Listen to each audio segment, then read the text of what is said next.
What's up, everybody? Welcome to Podcast Now Plus. I'm Alex, and in this video, I want to talk about the Lord of the Rings Gollum and its official release window, I suppose. This game seemingly is in trouble. It's just my opinion. I want to make that very, very clear. I've always kind of been rooting for this game. I've talked about this game for, I feel like, years on and off whenever it gets close to releasing and then gets delayed. Like, I do want it to be good, and I do think it's got something that could be solid. I think the biggest issue with this game is when you first hear about it, you may think about this big AAA, game.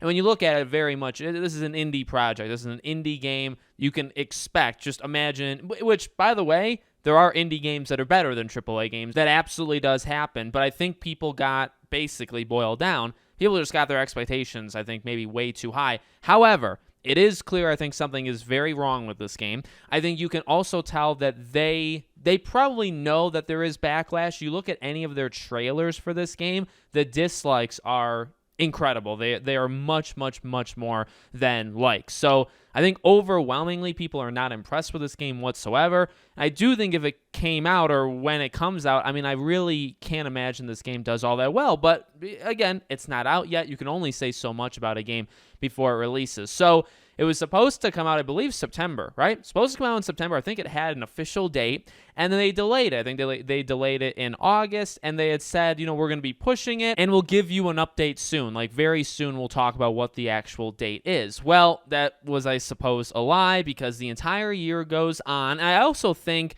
it was a possibility that the game could still come out in 2022, right? If it was going to come out in September, they pushed it. Technically, it could have come out all the way till December. Now, in their own financial reportings, the game has the release window of April to September. So at the latest, we're looking at a full year delay. September of 2023, the game would come out. At the earliest, it would be April. When they delayed it, originally, and I guess this is not a delay, this is just kind of like focusing in on when it could come out. When they did delay it from last September, the way they worded it did make it sound like it's still coming relatively close. But again, this is just another sign, I feel, that the game has some problems. You don't give us a new date, you give us a window. April through September is gigantic. That's a lot of months. Honestly, I'm going to take the over. I'm going to say it's going to probably be towards the end of that window. It's not technically a quarter, I don't believe. It's actually more than a quarter, right? So I'm going to take the later part of that and say, hey, if we get this thing by August or September, I think we win, in that sense. Again, I wish the game all the best. I hope the game is good. I'd like to play it when it comes out. I'm not saying like, oh, this is a not a day one buy for me. It probably will be a buy. I buy a lot of games. I get a lot of games. So I hope to play it. I wish them the best. But something, again, based off of just you look at the negativity and maybe rightfully so that's come after this game based off of the things they've shown it. You look at how they've done it. It reminds me specifically of Skull and Bones. Now, Skull and Bones has done this like 6 times. For this game, I don't think this is the first delay. I want to say, maybe I'm just making it up, I want to say maybe 3 times they've delayed it, but that could be wrong. But when I think of this, when I think of the release windows, right, in like a financial quarter of their year, I think, oh, that's what Skull and Bones did for 5 years. And then it got a date.